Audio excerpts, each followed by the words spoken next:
आउज़ बिल्ला मिन शैतानिर्रजीम बिस्मिल्लाहिर्रहमानिर्रहीम रब्बे ज़िदनी इल्मा। ऐ अल्लाह ताला मेरे इल्म में इजाफा फरमा और मुझे सच बोलने की तौफीक दे। कल मैं प्रोग्राम नहीं कर सका जिन जान पाकिस्तान जी, वो इन्होंने फिर नहीं मुलाकात करने दी इमरान खान साहब की बहनों को।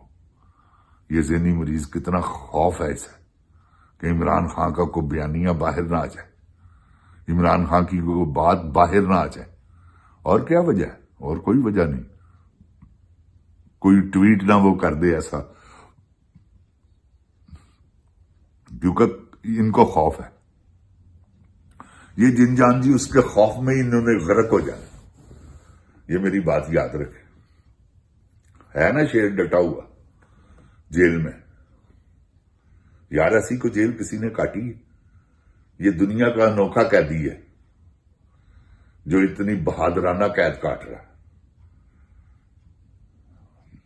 जिनजान पाकिस्तान जी फॉर्मर प्राइम मिनिस्टर है, कोई छोटा बंदा नहीं है। फिर इतनी मुसीबतें, मुश्किलें, तकलीफें उसके लिए, लेकिन वो कहता कोई बात ही नहीं है। और जो लोग उस पर इल्जाम लगाते हैं कि जी, वो आप मोहम्मद अली मिर्जा साहब देखे ना, कि वो कह रहे हैं जी देसी घ्यो के पराठे पक रहे ने, मैं खुशबू आई है मैंने। यार क्या मिर्जा साहब की तुसी बेवकूफ आदमी हो, खुदा दी कसम है।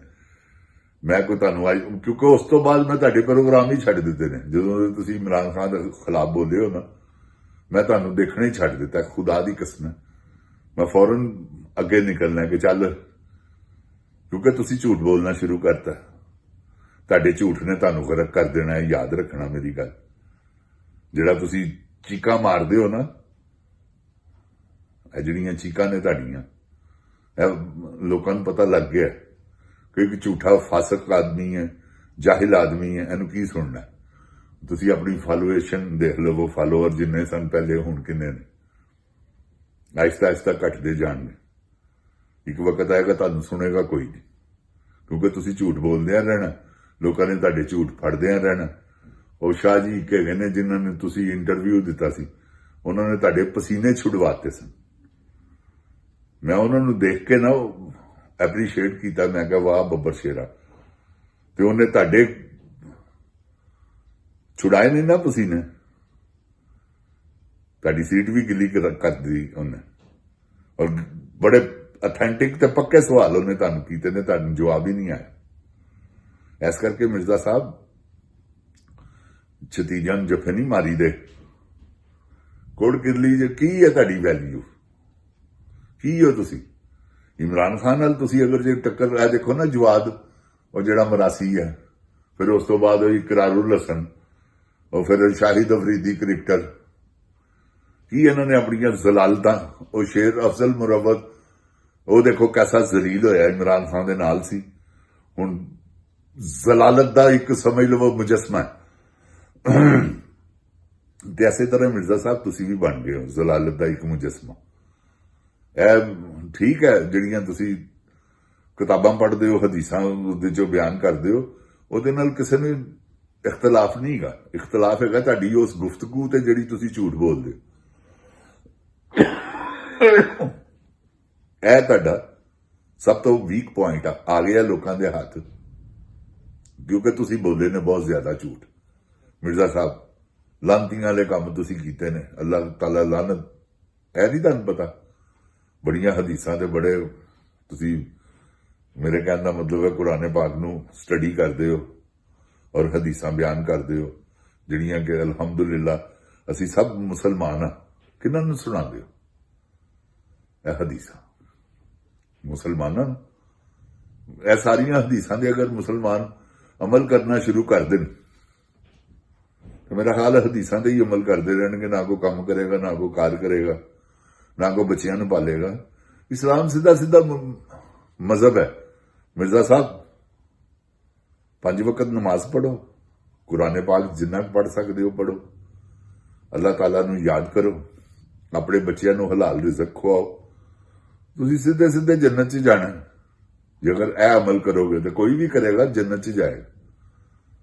ते तुसी लोकां नूं ठेकेदार बन बन के दिखांदे हो, ਲੋਕਾਂ ਨੂੰ ਫਤਵੇ ਲਾਉਂਦੇ ਹੋ ਕਿ ਦੋਸਤੀ ਨੇ, ਆ ਫਲਾਣੇ ਨੇ, ਫਲਾਣੇ ਨੇ। ਨਹੀਂ, ਅੱਲਾ ਬਿਹਤਰ ਜਾਣਦਾ। ਉਹ ਚਾਹੇ 1 ਸੈਕਿੰਡ 'ਚ ਚੋਰੋਂ ਕੁਤਬ ਬਣਾ ਦੇ। ਬੰਦਾ ਚੋਰ ਹੋ ਕੇ ਬਿਮਾਰ ਹੋਵੇ ਤੇ ਜਿਸਲੇ ਮੌਤ ਆਵੇ ਤੇ ਅੱਲਾ ਨੇ ਕੁਤਬ ਬਣਾਤਾ ਹੋਵੇ, ਕੀ ਪਤਾ? ਇਸ ਗੱਲ ਦਾ ਪਤਾ ਜੇ ਕਿ ਨਹੀਂ? 1 ਸੈਕਿੰਡ 'ਚ ਬੰਦੇ ਦੀ ਹਸਤੀ ਬਦਲ ਦਿੰਦਾ, ਸੈਕਿੰਡ ਦੇ 14ਵੇਂ ਹਿੱਸੇ 'ਚ। ਇਹ ਮੇਰਾ ਪਰਵਰਦੀਗਾਰ ਹੈ ਤੇ ਤੁਸੀਂ ਅੱਲਾ ਨਾਲ ਮੱਥਾ ਲਾਣ ਟੁਰੇ ਹੋ। ਐਵੇਂ ਫਜ਼ੂਲ ਲੋਕਾਂ ਨੂੰ ਤੁਸੀਂ ਪਰੇਸ਼ਾਨ ਕੀਤਾ ਹੈ।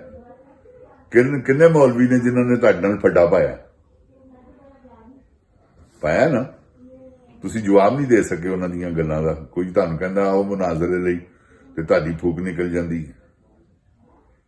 ਹਾਲਾਂਕਿ ਇਸਲਾਮ ਤਾਂ ਇੱਕੋ ਚੀਜ਼ ਹੈ, ਜਿਨ ਜਾਨ ਪਾਕਿਸਤਾਨ ਜੀ, ਲਾ ਇਲਾਹਾ ਇल्लल्लाह ਮੁਹੰਮਦ ਰਸੂਲੁल्लाह ਸੱਲੱਲਾਹੁ ਅਲੈਹਿ ਵਸੱਲਮ। ਇੰਨਾ ਕੀ ਇਸਲਾਮ ਹੈਗਾ? ਇਸਲਾਮ ਦਾ ਕੋਈ ਗੁੰਝਲ ਤੇ ਹੈ ਹੀ ਨਹੀਂ। ਨਮਾਜ਼ ਪੜੋ, ਕੁਰਾਨੇ ਪਾਕ ਪੜੋ, ਆਪਣੇ ਬੱਚਿਆਂ ਨੂੰ ਹਲਾਲ ਰਿਜ਼ਕ ਖਵਾਓ, ਝੂਠ ਨਾ ਬੋਲੋ। ਕਸਮ ਅੱਲਾ ਪਾਕ ਦੀ ਮੈਂ ਤੁਹਾਨੂੰ ਮੋਹਰ ਲਾ ਦਿੰਦਾ ਜੰਨਤ ਦੀ। ਇਹ ਤੁਸੀਂ ਅਮਲ ਕਰ ਲਵੋ। ਅੱਲਾਹ ਤਾਲਾ ਖੁਦ ਫਰਮਾਉਂਦੇ ਨੇ। ਬਾਕੀ ਕੀ ਰਹਿ ਗਿਆ? ਤੁਸੀਂ ਜਾਓ। ਮੈਂ ਤੁਹਾਨੂੰ ਇਸ ਗੱਲ ਦੀ ਗਰੰਟੀ ਦੇਣਾ, ਮੇਰੇ ਆਕਾ ਨੇ ਦਿੱਤੀ ਹੈ ਤਾਂ ਕਿ ਝੂਠ ਬੋਲਣਾ ਛੱਡ ਦਿਓ, ਜੰਨਤ 'ਚ ਚਲੇ ਜਾਓਗੇ। ਤੁਸੀਂ ਇਹ ਕਿਉਂ ਨਹੀਂ ਕਹਿੰਦੇ ਮਿਰਜ਼ਾ ਸਾਹਿਬ? ਤੁਸੀਂ ਕਿਉਂਕਿ ਐਸ ਕਰਕੇ ਨਹੀਂ ਕਹਿੰਦੇ, ਤੁਸੀਂ ਆਪ ਝੂਠ ਬੋਲਦੇ ਹੋ। ਐਸ ਕਰਕੇ ਤੁਸੀਂ ਇਹ ਗੱਲ ਕਹਿ ਹੀ ਨਹੀਂ ਸਕਦੇ ਕਿ ਜੀ ਝੂਠ ਨਾ ਬੋਲੋ, ਕਿਉਂਕਿ ਤੁਸੀਂ ਆਪ ਬੋਲਣਾ ਹੁੰਦਾ। ਝੂਠ ਰਿਜ਼ਕ ਨੂੰ ਖਾ ਜਾਂਦਾ ਹੈ। ਜਿਨ ਜਾਨ ਪਾਕਿਸਤਾਨ ਦੀ ਝੂਠ ਸਿਹਤ ਨੂੰ ਖਾ ਜਾਂਦਾ ਹੈ। ਝੂਠ ਬੰਦੇ ਨੂੰ ਜ਼ਲੀਲ ਕਰਵਾ ਦਿੰਦਾ ਹੈ, ਬੰਦੇ ਨੂੰ ਕੁੱਤਿਆ ਕਰਵਾ ਦਿੰਦਾ ਬੰਦੇ ਦੀ। ਝੂਠ ਐਸੀ ਲਾਨਤ ਹੈ ਤੇ ਸੱਚ ਐਸੀ ਬਰਕਤ ਹੈ। ਹਾਏ ਹਾਏ ਹਾਏ, ਤੁਹਾਨੂੰ ਜੰਨਤ 'ਚ ਲੈ ਜਾਏਗਾ। ਅੱਲਾਹ ਪਾਕ ਦੀ ਕਸਮ ਖਾ ਕੇ ਕਹਿਣਾ, ਉਹਦੇ ਜੋਹਰ ਜਲਾਲ ਦੀ ਮੈਨੂੰ ਕਸਮ ਜੇ। ਜਾਓ, ਸੱਚ ਬੋਲੋ, ਨਾ ਨਮਾਜ਼ ਪੜੋ, ਨਾ ਕੁਰਾਨੇ ਪਾਕ ਪੜੋ, ਫਿਰ ਵੀ ਤੁਸੀਂ ਜੰਨਤ 'ਚ ਜਾਓਗੇ। ਸੱਚ 'ਚ ਐਡੀ ਪਾਵਰ ਹੈ। ਰਸੂਲੁल्लाह सल्लल्लाहु अलैहि वसल्लम ਦਾ ਸਭ ਤੋਂ ਪਹਿਲਾ ਅਮਲ ਹੀ ਸੱਚ ਬੋਲਣਾ ਸੀ। ਆਪਨੇ ਸਾਰੀ ਜ਼ਿੰਦਗੀ ਕਦੀ ਝੂਠ ਨਹੀਂ ਬੋਲਿਆ। ਇਹੋ ਹੀ ਆਪਦੀ ਨਬੀ ਹੋਣ ਦੀ, ਰਸੂਲ ਹੋਣ ਦੀ ਸਭ ਤੋਂ ਵੱਡੀ ਨਿਸ਼ਾਨੀ ਔਰ ਦਲੀਲ ਹੈ ਕਿ ਕੁਫਾਰਾਂ ਨੇ ਕਿਹਾ ਕਿ ਯਾਰ ਮੁਹੰਮਦ ਨੇ ਝੂਠ ਨਹੀਂ ਕਦੀ ਬੋਲਿਆ। ਜਦੋਂ ਆਪ ਸਰਕਾਰੇ ਦੋ ਆਲਮ ਦਾ ਪੈਗਾਮ ਉਹਨਾਂ ਨੂੰ ਗਿਆ ਨਾ ਕਿ ਮੈਂ ਅੱਲਾ ਦਾ ਨਬੀ ਹਾਂ, ਮੇਰੇ ਤੇ ਨਬੂਵਤ ਉਤਰੀ, ਤੇ ਉਹਨਾਂ ਨੇ ਕਿਹਾ ਕਿ ਨਹੀਂ, ਨਬੂਵਤ ਸਾਡੇ ਤੇ ਉਤਰਦੀ ਜੇ ਉਤਰ ਨਹੀਂ ਹੁੰਦੀ ਤੇ, ਕਿਉਂਕਿ ਅਸੀਂ ਤੇ ਬਾਦਸ਼ਾਹ ਹਾਂ, ਅਸੀਂ ਤੇ ਮਾਲਕ ਹਾਂ। ਤੇ ਵਿੱਚੋਂ ਇੱਕ, ਮੈਨੂੰ ਉਹਦਾ ਨਾਂ ਨਹੀਂ ਆਉਂਦਾ, ਇੱਕ ਵਿੱਚੋਂ ਐਸਾ ਉਹ ਕੁਫਾਰਾਂ ਦੇ ਵਿੱਚ ਬੰਦਾ ਸੀ, ਉਹਨੇ ਕਿਹਾ ਨਹੀਂ, ਮੁਹੰਮਦ ਨੇ ਕਦੀ ਝੂਠ ਨਹੀਂ ਬੋਲਿਆ।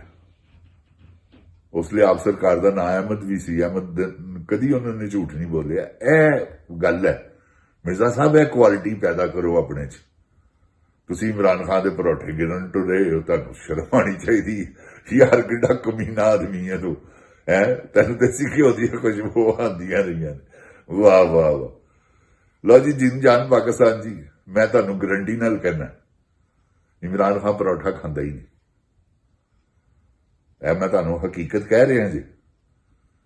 ਜੇ ਤੁਸੀਂ ਕਦੀ ਇਮਰਾਨ ਖਾਨ ਦੇ ਬਾਰੇ 'ਚ ਉਹਦੇ ਦੋਸਤਾਂ ਨੂੰ ਪੁੱਛ ਲਵੋ, ਉਹਦੇ ਘਰਦਿਆਂ ਨੂੰ ਪੁੱਛ ਲਵੋ, ਜ਼ਿੰਦਗੀ 'ਚ ਉਹਨੇ ਕਦੀ ਪਰੌਠਾ ਨਹੀਂ ਜੇ ਖਾਧਾ। ਕਦੀ, ਮੇਰੇ ਕਹਿਣ ਦਾ ਮਤਲਬ ਹੈ ਖਾ ਲਿਆ ਹੋਵੇ ਤਾਂ ਕੋਈ ਗੁਨਾਹ ਵਾਲੀ ਗੱਲ ਥੋੜੀ। ਐਡਾ ਥਲੀਡ ਆਦਮੀ ਔਰ ਐਡਾ ਪਰੌਠਿਆਂ ਨਾਲ ਸਕੀਲ ਹਜ਼ਮ ਹੁੰਦੇ ਨੇ ਜਿਨ ਜਾਨ ਪਾਕਿਸਤਾਨ ਜੀ। ਇਹਨਾਂ ਨੂੰ ਉਹ ਖੁਰਾਕ ਚਾਹੀਦੀ ਜਿਹੜੀ ਫੌਰਨ ਹਜ਼ਮ ਹੋ ਜਾਵੇ। ਤੇ ਮਿਰਜ਼ਾ ਸਾਹਿਬ ਨੇ ਘਰ ਹੀ ਫਤਵਾ ਦਿੱਤਾ ਹੈ। ਵਾਹ ਮਿਰਜ਼ਾ ਸਾਹਿਬ, ਤੁਸੀਂ ਆਪ ਵੀ ਦੇਸੀ ਘਿਓ ਖਾਂਦੇ ਹੋ? ਹਾਂ, ਤੁਸੀਂ ਕਿਹਾ ਮੈਂ ਦੇਸੀ ਘਿਓ ਖਾਣਾ, ਤੇ ਦੇਸੀ ਘਿਓ ਤੇ ਮੈਂ ਵੀ ਸਾਰੀ ਜ਼ਿੰਦਗੀ ਦੇਸੀ ਘਿਓ ਹੀ ਖਾਦਾ।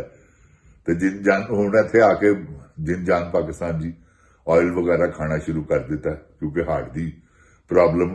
ਹੁਣ ਡਾਕਟਰ ਫੇਰ ਕਹਿੰਦੇ ਨੇ ਕਿ ਜੀ ਤੁਸੀਂ ਦੇਸੀ ਘਿਓ ਦਾ ਇਸਤੇਮਾਲ ਕਰੋ।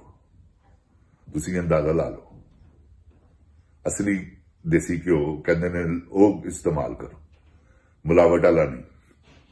ਤੇ ਮਿਰਜ਼ਾ ਸਾਹਿਬ, ਤੁਸੀਂ ਅਗਰ ਖਾਂਦੇ ਹੋ ਨਾ, ਅੱਲਾ ਦਾ ਸ਼ੁਕਰ ਅਦਾ ਕਰੋ। ਲੋਕਾਂ ਨੂੰ ਤੇ ਆਇਲ ਵੀ ਨਹੀਂ ਜੇ ਲੱਭਦਾ, ਡਾਲਡਾ ਵੀ ਨਹੀਂ ਜੇ ਲੱਭਦਾ। ਲੋਕੀ ਤੇ ਅੱਲਾ ਮਾਫੀ ਦੇਵੇ ਤੌਬਾ ਇਸਤਗਫਾਰ ਤਰਸ ਗਏ ਨੇ ਖੁਰਾਕ ਨੂੰ।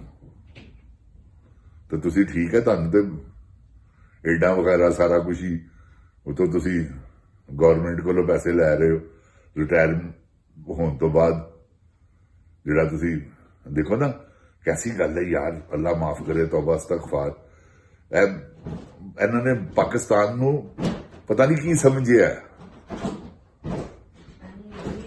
बस कोई भी ऐसे लोग नहीं गए जिन जान पाकिस्तान जी जिहड़े पाकिस्तान नू अल्लाह माफी देवे इन्ना इहो जे उलमा जिहड़े ने जिहड़े आलम ने कोई ऐसे नहीं गए जिहड़े कि पाकिस्तान की खैर खाई करन मौलाना ताहिर अशरफी देखो ना वो शराबा जे बड़ा वड्डा हकीकत कोई दो राय नहीं है वो जिहड़ा कहंदा मेरे को 30 लाख स्टूडेंट है ओदा जिहड़ा पैरोकार है ते ओदे पैसे कित्थों आंदे ने वो सऊदी अरब चों आंदे ने ज़कातां दे पैसे आप भी वो ज़कातां खांदा है ते लोकां नूं भी खवांदा अल्लाह ताला इन्हां नूं गरक करे परवरदिगार है मौलाना डीजल नूं भी अल्लाह ताला इन्हां नूं रात तो दिन ना वहावे आमीन सुम आमीन जिन जान पाकिस्तान जिंदाबाद जिन जान पाकिस्तान दी अवाम जिंदाबाद अस्सलामु अलैकुम।